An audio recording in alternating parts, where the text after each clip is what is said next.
Morjesta vaan kaikille sinne.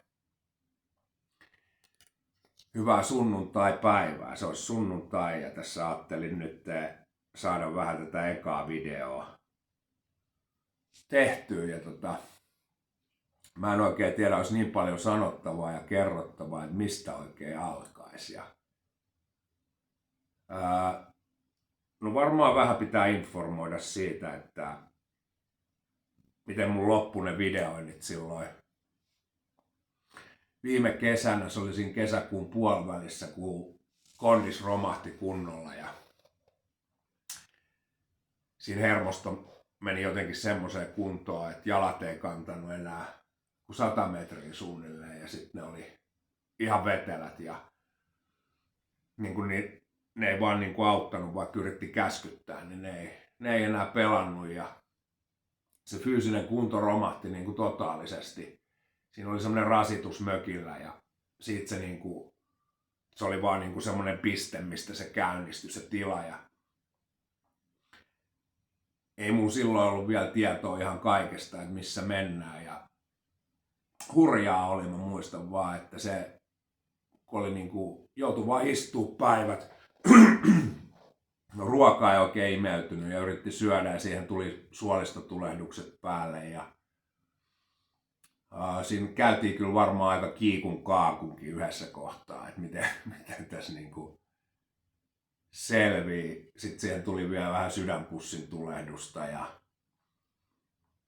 tuommoista kovaa fyysistä settiä tuli siinä. Ja sitten siihen rupesi tulee kaikki traumatunteet ja varmaan mistä asti liian mä ajattelen jo, että siinä tuli kyllä varmaan jo edellisistä elämistä ja sukulinjoiltakin varmaan osansa, että se oli semmoinen kova ryöpytys kyllä, mikä alkoi, että jotenkin vaan resonoi kovasti se, että mitä tässä puhutaan, että tässä voidaan käydä että meitä voidaan työntää semmoisesta pullosuusta tosi kapeasta läpi.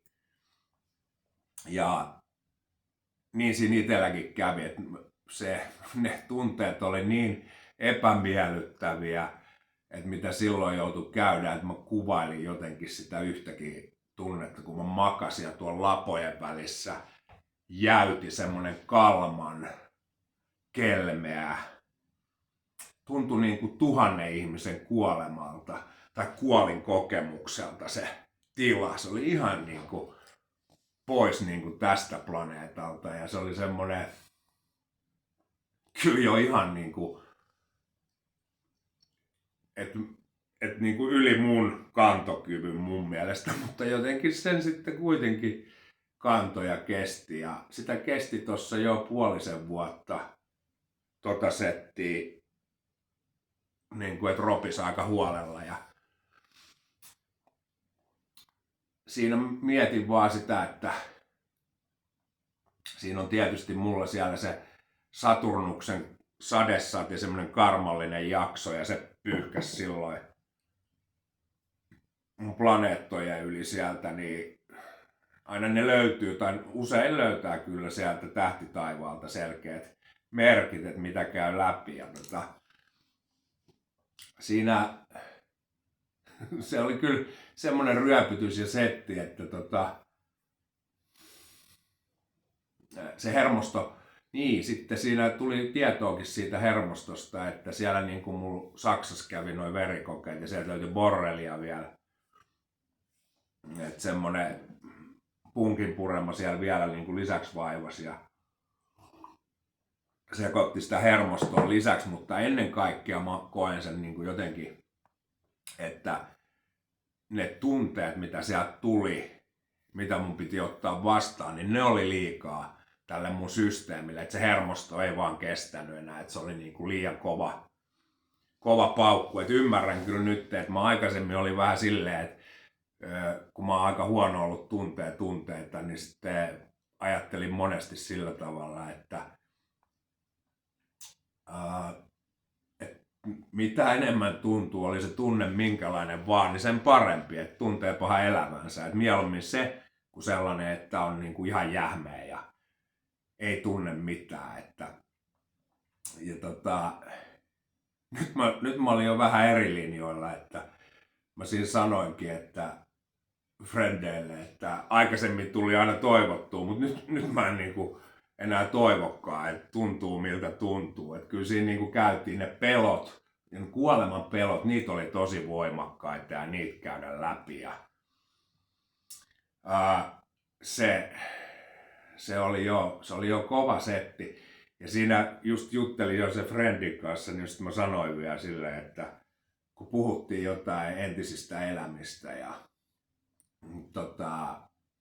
että mitä, että jos me täällä kuollaan, että käydäänkö me sitten just jossain tekemässä jotain sielusopimuksia ja saadaanko me valita, että tullaanko me tänne, niin mä siis sanoin vaan friendille, että kun mä täältä pääsen pois ja mä pääsen valitsemaan, niin mä en tule enää ikinä tähän paikkaan. Se kuvaa ehkä sitä, että miltä se niinku itsestä tuntui se setti, joo, mutta nyt pikkuhiljaa rupeaa niinku se hermosto sieltä palautuu ja ehkä tässä niinku rupeaa jaksaa vähän tekeekin asioita, että toki se on vielä aika tämmöistä hissun kissun menoa, mutta se ei haittaa, että jos tässä niinku vähänkin pystyy vielä näitä videoita tekemään ja tämän tämmöistä, niin se on kova juttu, mutta tämmönen nopea tiivistys siitä ja mä en varmaan nyt jatkossa tee hirveästi tarot-tulkintaa. Mulla kyllä kortit on edelleen täällä pöydällä, mutta jostain syystä mulle on tullut sellainen jakso tässä, että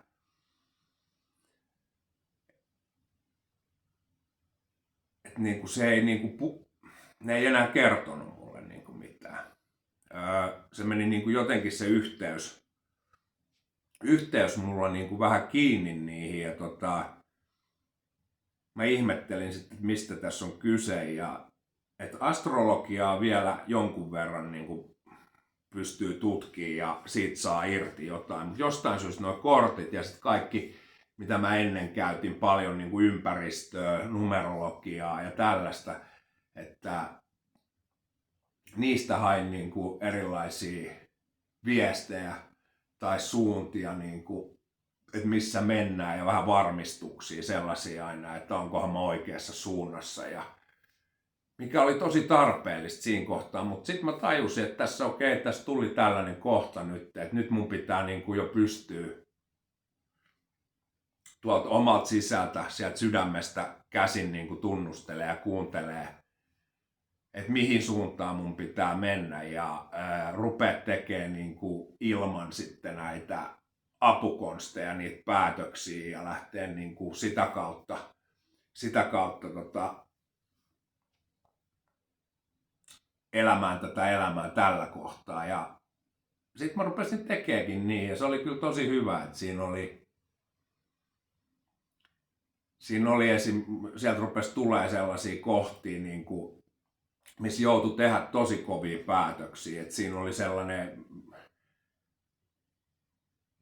se oli aika erikoinen semmoinen, mä en nyt lähde yksityiskohtaisesti sitä selittämään, mutta se oli käytännössä semmoinen tilanne, että mun piti niin kuin valita se pahan ja hyvän välillä, Jumalan välillä, että kumpaa mä oikeasti niin kuin.